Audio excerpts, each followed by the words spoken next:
Hello दोस्तों। आज हम शिक्षा मनोविज्ञान की विधियों के बारे में जानने वाले हैं कि कौन कौन सी विधियां हैं जिसको अप्लाई करके हम किसी भी स्टूडेंट का या फिर क्या कर सकते हैं, रिकॉर्ड रख सकते हैं। और वो विधियां कौन कौन सी है आते हैं। तो बच्चों को क्या करते हैं, शिक्षा मनोविज्ञान की विधियों के द्वारा हम बच्चे का क्या करते हैं, अवलोकन करते हैं, ऑब्जर्वेशन करते हैं और उसको किस प्रकार के ज्ञान की ज़रूरत है उसको आइडेंटिफाई करने में हमें क्या होता है, हेल्प होता है। तो आइए हम देखते हैं शिक्षा मनोविज्ञान की विधियाँ। सबसे पहली जो विधि है वो है अनुदैर्ध्य विधि या फिर कालानुक्रमिक विधि। ये जो विधियाँ हैं सभी एक ही हैं, है ना, बस नाम अलग अलग है। आपके एग्जाम में किसी भी नाम से ये विधि पूछे जा सकते हैं। या तो अनुदैर्ध्य विधि आ जाएगा, कालानुक्रमिक विधि आ जाएगा, कारण या प्रभाव विधि भी इसे ही कहते हैं, या फिर लंबवत उपागम भी कहते हैं। इंग्लिश में बोलते हैं इसको लॉन्गिट्यूडनल मेथड। सबसे बढ़िया कि आप इंग्लिश याद कर लीजिए, उसका बस एक ही नाम है, लॉन्गिट्यूडनल मेथड, है ना। और बाकी हिंदी में इतने सारे नाम आते हैं। तो चलिए देखते हैं कि जो अनुदैर्ध्य विधि है या फिर कालानुक्रमिक विधि है ये क्या है। जब किसी एक बालक या समूह का लगातार लंबी अवधि तक अर्थात अनेक विकास की विभिन्न अवस्थाओं का क्रमिक अवधियों में अध्ययन किया जाता है तो इसे ही क्या कहते हैं, अनुदैर्ध्य विधि या फिर कालानुक्रमिक विधि कहा जाता है।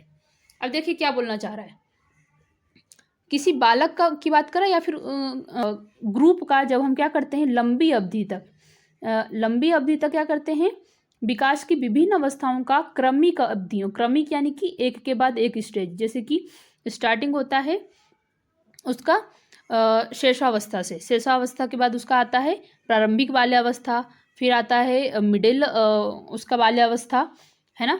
तो उन सारे अवस्थाओं में क्या करते हैं, जब हम उन अवधियों में क्या करते हैं उसके अध्ययन करते हैं तो इसे ही हम क्या कहते हैं, अनुदैर्ध्य विधि या फिर कालानुक्रमिक विधि कहा जाता है। चलिए देखते हैं अब इसकी परिभाषा क्या होती है।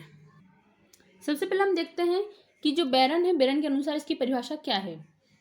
अनुदैर्ध्य विधि में किसी समूह या व्यक्ति विशेष का अध्ययन विभिन्न आयु स्तरों पर किया जाता है ताकि किसी आयाम में होने वाले परिवर्तनों को निर्धारित किया जा सके। बेरन ने क्या कहा है कि इस विधि में भी वो किसकी बात करे, समूह की बात कर रहे हैं या फिर व्यक्ति विशेष की बात कर रहे हैं जिसका अध्ययन क्या विभिन्न आयु स्तरों पर किया जाता है ताकि उसमें जितने भी आयाम में होने वाले परिवर्तन है उसको क्या कर सके, निर्धारित किया जा सके। ये कहा है बेरन के अनुसार। अब हम देखते हैं कि स्मिथ के अनुसार क्या कहा गया है। स्मिथ के अनुसार अनुदैर्ध्य अभिकल्प विधि को ही अभिकल्प कहा गया है। एक ही बालक में समय की प्रगति के साथ आए परिवर्तनों का मापन करते हैं। क्या बोल रहा है कि एक ही बालक में समय के साथ यानी कि उसके विभिन्न स्टेजों में, अवस्था में प्रगति के साथ जो आए परिवर्तन, अब हर स्टेज में उसके अलग अलग चेंजेस होंगे, है ना। किसी में वो तेज गति से सीखेगा, किसी में मध्यम गति से सीखेगा, किसी में उसका व्यवहार अलग होगा, किसी में अलग होगा, है ना। तो उन परिवर्तनों को क्या करते हैं, मापन करते हैं। ये किसने कहा है, स्मिथ के अनुसार कहा है। इस विधि में बाल्यावस्था से लेकर किशोरावस्था तक बालकों की आयु बढ़ने के साथ साथ, अब देखिए क्या बोल रहा है, इस विधि में बाल्यावस्था से लेकर किशोरावस्था तक उनकी आयु को क्या करता है, बढ़ने के साथ साथ उनकी मानसिक, शारीरिक, संवेगात्मक, संज्ञानात्मक योग्यताओं के विकास का मापन किया जाता है। यानी कि बाल्यावस्था से लेकर किशोरावस्था तक के उसके मानसिक, शारीरिक और संज्ञानात्मक योग्यताओं के विकास का क्या किया जाता है, मापन किया जाता है। इससे अंतर्वैयक्तिक एवं अंतःवैयक्तिक दोनों ही परिवर्तनशीलता का पता चलता है। अब आप बोलेंगे अंतर्वैयक्तिक क्या होता है, तो अंतर्वैयक्तिक वो होता है जिसमें जो बच्चा होता है वो क्या होता है, दूसरे के साथ यानी कि सोशली भावनाओं को समझने की कोशिश करता है, दूसरे की विचारों को समझने की कोशिश करता है, वो होता है अंतर्वैयक्तिक। और अंतःवैयक्तिक जो खुद की भावनाओं को समझ रहा है, खुद के संवेगों को क्या कर रहा है, कंट्रोल कर रहा है। उन दोनों चीज़ों में यदि परिवर्तनशीलता होता है तो उसका भी पता चलता है। शोधकर्ता या अध्ययनकर्ता अपने उद्देश्य एवं समस्या के स्वरूप के अनुसार अध्ययन को दोहराने की संख्या निर्धारित करता है। शोधकर्ता क्या करता है कि उसके जो भी उद्देश्य, जिस उद्देश्य से वो बालक का क्या कर रहा है, अध्ययन कर रहा है, या फिर उसकी जो भी समस्या है उसके अनुसार क्या करता है, वो अध्ययन को दोहराने की संख्या को निर्धारित करता है। इसके द्वारा विकास की प्रत्येक अवस्था तथा प्रत्येक पक्ष का अध्ययन किया जा सकता है। इसमें बालक के पेशी विकास, भाषा विकास, संज्ञानात्मक विकास, चिंतनशीलता, चिंतन क्षमता, व्यक्तित्व विकास का पता चलता है। किस किस की बात कर रहा है इसमें? बालक के क्या बोल रहा है? पेशी विकास और भाषा विकास, संज्ञानात्मक विकास, चिंतन क्षमता, व्यक्तित्व के विकास का पता चलता है। इसमें प्रयोगात्मक विधि पर आधारित कारण और प्रभाव का अध्ययन भी किया जाता है। आपने देखा था वहाँ पे क्या लिखा था? कारण और प्रभाव विधि, इसीलिए इसको कारण प्रभाव विधि कहते हैं, क्योंकि इसमें प्रयोगात्मक विधि पर आधारित कारण और प्रभाव का अध्ययन किया जाता है। अर्थात बालक में जो भी व्यवहारगत परिवर्तन या फिर विकास किन कारणों से या अनुभवों से या परिस्थितियों से हुआ है, उसका समायोजन पर कितना प्रभाव पड़ा है, यह भी देखा जाता है। इस विधि में क्या क्या देखा जाता है कि बालक के जो व्यवहार है उसमें परिवर्तन कैसे आया, उसका विकास किन कारणों से हुआ और उसके अनुभव जो हुए हैं वो किन परिस्थितियों में हुआ।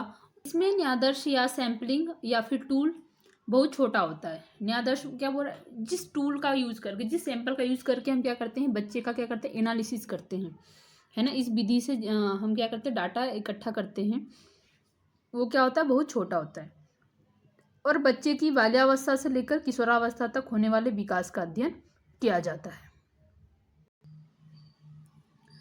जैसे किसी बालक का क्रियात्मक विकास का अध्ययन करता है तो उस बालक के 3 माह क्रियात्मक विकास का अध्ययन कर रहे हैं ना, कि वो किस प्रकार की क्रिया कर रहा है, तो हम उसके क्या करते हैं, 3 माह, 5 माह, 12 माह, 15 माह आदि विभिन्न समयांतरालों पर उसके करवट लेने, बैठने, खड़े होने, वस्तुओं को पकड़ने आदि क्रियाओं का अध्ययन करते हैं।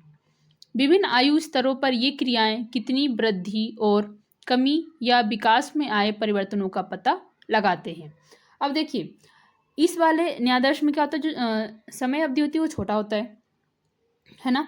और इसमें हम क्या करते हैं, बाल्यावस्था लेकर किशोरावस्था तक के विकास का अध्ययन किया जाता है। अब जब हम किसी बालक में क्या करें, क्रियात्मक विकास का अध्ययन कर रहे हैं कि उसकी क्रिया है जो कैसे कैसे डेवलप होती है एज के साथ में, तो हम उसके करवट लेने, बैठने, खड़े होने, वस्तुओं को पकड़ने आदि क्रियाओं का क्या कर रहे हैं, अध्ययन कर रहे हैं। और विभिन्न आयु स्तरों पर ये क्रियाएं कितनी वृद्धि और कितनी कमी या विकास में आयु का पता लगाते हैं। तो हम देखते हैं जो हमारा ये कालानुक्रमिक विधि है, इसकी विशेषताएं क्या है। इसमें प्रत्येक बालक के विकास को समझने का अवसर मिलता है। इसमें सबसे पहली विशेषता क्या है कि प्रत्येक बालक के विकास को समझने में क्या कर रहे हैं, अवसर मिल रहा है। इस विधि का प्रत्येक व्यक्ति के विकास एवं वृद्धि का सही विश्लेषण किया जा सकता है। विकास की गति का अध्ययन व्यक्ति तथा समूह दोनों के लिए किया जा सकता है। कैसे? क्योंकि ये जो होता है स्मॉल ग्रुप के लिए भी होता है और पर्टिकुलर सेम एज के ग्रुप वाले चाइल्ड के लिए भी होता है। तो इसलिए क्या होता है, जो विकास की गति होता है उसका अध्ययन व्यक्ति और समूह दोनों के लिए किया जा सकता है। ये इसकी विशेषताएं हैं।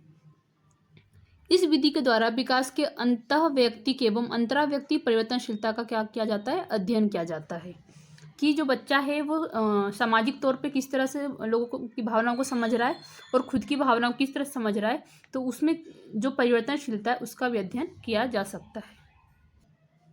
नेक्स्ट हम देखते हैं, इस विधि के द्वारा यह पता लगाया जा सकता है कि विकासात्मक परिवर्तन और व्यवहार परिवर्तन कैसे और क्यों उत्पन्न हो रहे हैं, अर्थात विकास के निर्धारकों को देख सकते हैं।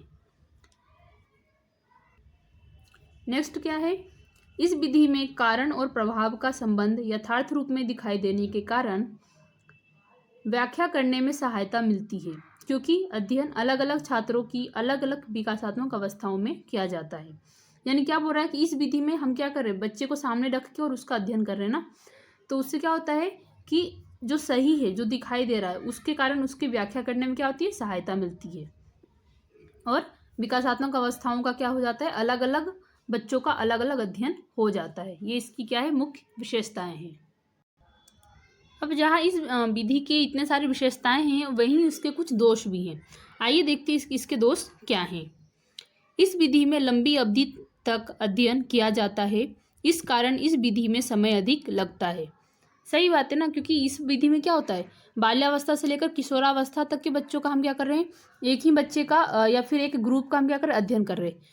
तो बाल्यावस्था से किशोरावस्था तक की अवधि तो लंबी हो जाती है, तो इसलिए क्या होता है, इसमें अधिक समय लगता है।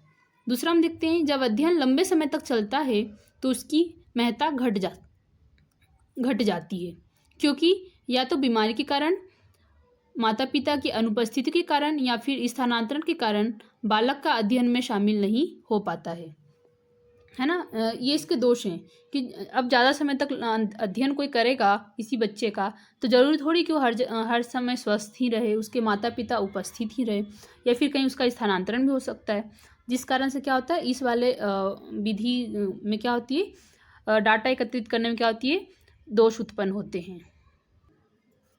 अगला है, मूल प्रतिदर्श जिसका अध्ययन किया जा रहा है उसे स्थिर रखना कठिन होता है, क्योंकि समय अधिक लगने के कारण अध्ययन कुछ समय तक एक प्रयोगकर्ता करता है और फिर दूसरा, फिर तीसरा, ऐसे करते हुए प्रयोगकर्ता क्या होते हैं, बदल जाते हैं।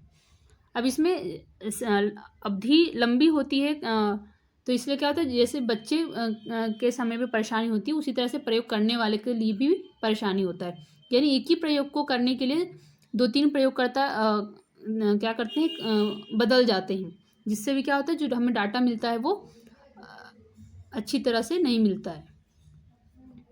इस प्रणाली द्वारा अध्ययन करने में अध्ययनकर्ता को अगली विकास की अवस्था का वर्षों तक इंतजार करना पड़ता है। ये भी एक उसके क्या है, बहुत ही बोलते हैं दोष उत्पन्न करने वाले कारण हैं। इस प्रकार से हमने देखा कि जो अनुदैर्ध्य विधि होता है वो क्या होता है, और कालानुक्रमिक विधि के कुछ हमने विशेषताएं देखी, दोष देखी। तो आप ऐसे ही और वीडियो देखने के लिए हमारे चैनल को सब्सक्राइब करें, वीडियो को लाइक करें। Thank you.